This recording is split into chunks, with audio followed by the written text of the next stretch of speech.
السلام علیکم ورحمۃ اللہ وبرکاتہ۔ امید ہے کہ آپ تمام حضرات خیریت سے ہوں گے۔ میں عامل شفیع احمد دربھنگہ بہار انڈیا سے، اور آپ دیکھ رہے روحانی عملیات کی دنیا عامل شفیع احمد چینل۔ سب سے پہلے میں آپ تمامی حضرات سے گزارش کرتا ہوں کہ جن حضرات نے ابھی تک ہمارے چینل کو سبسکرائب نہیں کیے ہیں وہ ہمارے چینل کو سبسکرائب کرے، لائک کرے، کامنٹ کرے اور اپنے دوستوں میں شیئر بھی ضرور کریں۔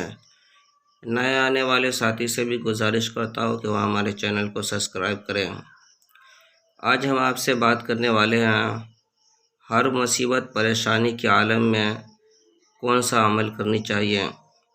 اور کوئی شخص زیادہ مصیبت پریشانی میں گرفتار ہو، مبتلا ہو اور ہر طرف سے مصیبت پریشانی اس کے اوپر آتی ہو، یا کوئی کام نہیں بن پا رہا ہو یا زیادہ پریشانی ہو، تو آپ کو پریشان ہونے کی ضرورت نہیں ہے۔ آپ کو جو ہے کہ 70 مرتبہ اس آیت کو پڑھنا ہے اس کلمات کے ساتھ جو آپ اسکرین پر دیکھ رہے ہیں۔ سب سے پہلے آپ کو بسم اللہ الرحمن الرحیم پڑھ لینا ہے۔ اس کے بعد یا حی یا قیوم بحق لا الہ الا انت سبحانک انی کنت من الظالمین۔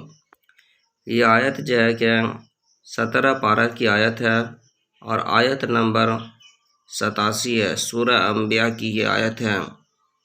اس آیت کو 70 مرتبہ پڑھنا ہے اور دعا کرنا ہے۔ انشاءاللہ تعالی العزیز جو بھی مصیبت پریشانی ہوگی وہ ختم ہو جائیں گے۔ یہ عمل بھی آزمودہ اور مجرب ہے۔ یہ عمل حضرت یونس علیہ السلام کا آزمایا ہوا ہے، اس لیے جب بھی کوئی مصیبت پریشانی آئے تو آپ اس عمل کو ضرور کریں۔ سب سے پہلے آپ جو ہے کہ 70 مرتبہ اس آیت کو پڑھیں اس کلمات کے ساتھ جو آپ اسکرین پر دیکھ رہے۔ بسم اللہ الرحمن الرحیم یا حی یا قیوم بحق لا الہ الا انت سبحانک انی کنت من الظالمین۔